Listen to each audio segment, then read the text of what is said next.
प्रश्न नंबर 1, एक रजिस्टर्ड डाक का वितरण डाकघर में रोके जाने का समय कितना होता है?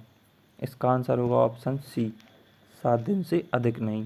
प्रश्न नंबर 2, 500 रुपये से अधिक मूल्य की बीमाकृत डाक प्राप्तकर्ता तक कैसे पहुंचाई जाती है? इसका आंसर होगा ऑप्शन बी, केवल डाकघर की खिड़की पर। प्रश्न नंबर 3, पोस्ट ऑफिस गाइड भाग 1 का कौन सा क्लॉज वस्तु के अस्वीकार से संबंधित है, यानी रिफ्यूजल ऑफ आर्टिकल से संबंधित है? इसका आंसर होगा option A, post office guide part 1 यानी पार्ट 1 का क्लॉज 50 या 50। प्रश्न संख्या 4, पुनर्निर्देशन के संबंध में गलत कथन। ऑप्शन ए, पारागमन के दौरान डाक वस्तु को रोका और पुनर्निर्देशित किया जा सकता है, यह तो सही है। डाक वस्तु को केवल उसी डाकघर में पुनर्निर्देशित किया जा सकता है जहां वह भेजी गई है, यह भी सही है। ऑप्शन सी में क्या है, यदि डाकघर द्वारा किसी डाक वस्तु या आगमन की सूचना प्राप्तकर्ता को एक बार दे दी गई है तो उसे उसके अन्य पते पर पुनर्निर्देशित नहीं किया जा सकता, यह भी सही है। तो इसका गलत कथन कौन सा है इसमें? ऑप्शन डी, इसमें से कोई नहीं, यानी कि सब सही है। तो ऑप्शन डी इसका सही आंसर होगा। प्रश्न संख्या 5, सैनिकों को संबोधित अंतर्देशीय पार्सल पर जब ऐसे पार्सल भारत के भीतर पुनर्निर्देशित किए जाते हैं, कितना पुनर्निर्देशन शुल्क लिया जाएगा? इसका आंसर होगा ऑप्शन ए, निःशुल्क।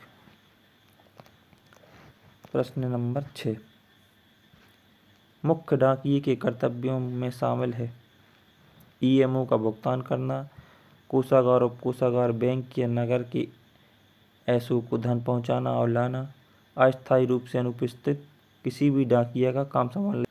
ये सभी मुख्य डाकिये के कर्तव्य हैं, तो इसका आंसर होगा ऑप्शन डी, उपरोक्त सभी। प्रश्न संख्या 7, डाकियों को निम्नलिखित का पूर्ण ज्ञान अपेक्षित है। ऑप्शन ए में क्या है, अंतर्देशीय डाक की दरें, हाँ ये भी जरूरी है। ऑप्शन बी में आम जनता को जिन फार्मों से निपटना पड़ता है उन्हें भरना, ये एकदम सही है। ऑप्शन सी में एसबी डाकघर प्रमाण पत्र, ईएमओ पंजीकरण और अन्य प्रणालियों की विशेषताएं, यह भी सही है। तो इसका आंसर होगा ऑप्शन डी, उपरोक्त सभी। प्रश्न संख्या 8, डाकिये को अपने कार्य क्षेत्र में जाते समय निम्नलिखित में से क्या साथ रखना चाहिए? इसका सही आंसर है ऑप्शन सी, देय मूल्य प्रणाली से संबंधित प्रपत्रों का एक छोटा सा संग्रह। प्रश्न संख्या 9, यदि किसी डाकिये का कार्य क्षेत्र किसी एक कस्बे या गांव से आगे तक फैला है तो उसे पोस्टमैन बुक के अलावा एक, ऑप्शन बी, गांव के डाकिये की विजिट बुक साथ में रखनी चाहिए। प्रश्न संख्या 10, डाक वस्तुओं का विशेष रूप से बिना वितरित वापस लाई गई डाक वस्तुओं का एक डाकिये से दूसरे डाकिये को स्थानांतरण केवल वितरण सहायक की अनुमति से किया जाना चाहिए। ऑप्शन इसका ए सही है। प्रश्न संख्या 11, निम्नलिखित में से कौन सी डाक वस्तु पोस्टमास्टर के ध्यान में लाई जानी चाहिए? खुली हुई, क्षतिग्रस्त, छेड़छाड़ की हुई। इसका आंसर है उपरोक्त सभी, ऑप्शन डी सही है इसका। प्रश्न संख्या 12, पार्सल सार के लिए फॉर्म संख्या है? इसका आंसर है ऑप्शन बी, RP8। प्रश्न संख्या 13, गश्त पर जाने से पहले RP53 फॉर्म में निम्नलिखित में से क्या दर्ज किया जाना चाहिए? उच्च मूल्य के बीपीस के बारे में सूचना, क्षतिग्रस्त वस्तुओं से संबंधित सूचनाएं, होटल, क्लबों आदि में रहने वालों के लिए पंजीकृत वस्तुओं और ईएमओ से संबंधित सूचनाएं। इसका आंसर है ऑप्शन डी, उपरोक्त सभी। प्रश्न संख्या 14, निम्नलिखित में से कौन सा सही है? ऑप्शन ए में क्या दिया है, डाकिया ड्यूटी पर रहते हुए जनता की ओर से विज्ञापन और हैंडबिल वितरित कर सकता है, ये तो सही नहीं है। यदि किसी वस्तु का प्राप्तकर्ता दिए गए पते पर नहीं मिलता तो डाकिये को उस वस्तु को लावारिस मानकर सीधे पोस्टमास्टर को वापस कर देना चाहिए, यह भी सही नहीं है क्योंकि उसकी पूछताछ करनी चाहिए और उसको 1-2 दिन तक रोक के रखना चाहिए। और सी में क्या है, पार्सल का पुनर्निर्देशन निःशुल्क है, यह भी ऑप्शन गलत है, यानी इसका सही आंसर होगा ऑप्शन डी, उपरोक्त में से कोई नहीं। प्रश्न संख्या 15, यदि प्राप्तकर्ता केवल रसीद पर हस्ताक्षर करता है और पावती पर हस्ताक्षर करने से इनकार करता है तो ऑप्शन ए में क्या दिया है, डाक वस्तु वितरित नहीं की जानी चाहिए, यह तो गलत है। ऑप्शन बी में क्या है, डाक वस्तु वितरित की जा सकती है लेकिन डाकिया प्राप्तकर्ता की ओर से पावती पर हस्ताक्षर करेगा, यह भी गलत। ऑप्शन सी, डाक वस्तु वितरित की जा सकती है लेकिन पावती पर इनकार करने संबंधी टिप्पणी के साथ, यानी कि जो पावती रहेगी उस पर यह लिख दिया जाएगा कि इनने साइन करने से इनकार कर दिया। प्रश्न संख्या 16, प्रत्येक डाक कार्यालय द्वारा डाक टिकटों स्टेशनरी में रखी जाने वाली राशि किसके द्वारा निर्धारित की जाती है? इसका सही आंसर होगा ऑप्शन सी, अधीक्षक, सुप्रिटेंडेंट। प्रश्न संख्या 17, निम्नलिखित में से कौन सा लेटर बॉक्स क्लियरेंस से संबंधित है? कौन सा है? ऑप्शन बी इसका सही है, retained late fee not paid मुहर। यह मुहर या यह स्टैम्प उन लेटर पर लगाया जाता है जिनकी लेट फीस पेड नहीं की हुई होती है। प्रश्न संख्या 18, सही विकल्प चुनें। ऑप्शन ए में क्या दिया है, प्रत्येक सेक्शन के सेट को एक पोर्टफोलियो दिया जाता है, इसमें एक ताला और चाबी होती है और उस सेक्शन का नाम और सेट नंबर लिखा होता है, यह तो सही है।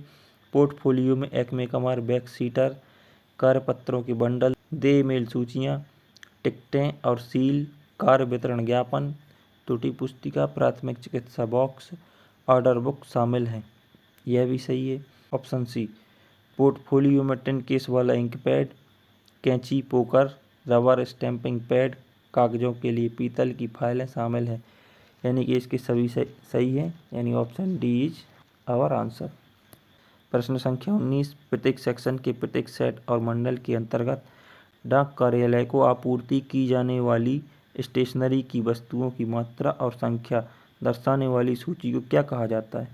आंसर होगा स्टेशनरी दर सूची, ऑप्शन बी इज राइट। प्रश्न संख्या 20, HSA यानी हेड सॉर्टिंग असिस्टेंट को अधीक्षक को दैनिक रिपोर्ट कैसे प्रस्तुत करनी चाहिए? ऑप्शन ए में क्या है, वह सीधे SRM को पोस्ट कर सकता है या सकती है, SRM यानी superintendent of railway mail. Option B, SRM को दैनिक रिपोर्ट प्रस्तुत करने की कोई आवश्यकता नहीं, यह सही नहीं है। ऑप्शन सी, इसे रिकॉर्ड अधिकारी के माध्यम से प्रस्तुत किया जाना चाहिए, इसका answer option C is right. प्रश्न संख्या 21, अनुभागों के मामले में बाहर और अंदर की यात्राओं की प्रविष्टियां मेल सारांश में अलग अलग यानी सेपरेटली दिखाई जानी चाहिए, ऑप्शन सी इज राइट। प्रश्न संख्या 22, डाक कार्यालय के कर्मचारियों को जहां आवश्यक समझा जाए डाक लादने या उतारने में सहायता के लिए किसी सेक्शन में डाक वैन में प्रवेश करने की अनुमति देने वाला सक्षम प्राधिकारी कौन है? इसका आंसर होगा option A, post master general. प्रश्न संख्या 23, टर्मिनल स्टेशन में मेल ऑफिस को संबोधित केज टीवी को टर्मिनल स्टेशन पर व्यक्तिगत रूप से निम्नलिखित द्वारा खोला जाना चाहिए, इसका आंसर होगा option C, head sorting assistant, HSA। प्रश्न संख्या 24, कौन सा मेलगार्ड या मेल एजेंट का कर्तव्य नहीं है? ऑप्शन ए, वैन या कार्यालय में पोस्ट किए गए आर्टिकल का प्रसंस्करण, यह तो कर्तव्य है। ऑप्शन बी, अनुभाग को संबोधित ट्रांजिट बैग खोलना, यह भी करते हैं। ऑप्शन सी, कार्यपत्रों की तैयारी, यह भी करती है। और ऑप्शन डी, मेल वैन में केज टीवी की स्थिति की जांच करना, तो ये ऑप्शन डी गलत है क्योंकि मेल वैन में केज टीवी की जांच कौन करती है? Head sorting assistant. गलत पूछा गया तो यही ऑप्शन डी। प्रश्न संख्या 25, टीवी आदेशों की अतिरिक्त प्रतियां कहाँ भेजी जानी चाहिए? ऑप्शन ए में क्या है, केवल अभिलेख अधिकारी को। ऑप्शन बी, सभी कर्मचारियों को। ऑप्शन सी, अभिलेख कार्यालय में उपस्थिति से छूट प्राप्त किसी भी डाक कार्यालय या अनुभाग को। की ऑप्शन डी, केवल प्रधान छँटाई सहायकों को। ऑप्शन सी सही है, अभिलेख कार्यालय में उपस्थिति से छूट प्राप्त किसी भी डाक कार्यालय या अनुभाग को।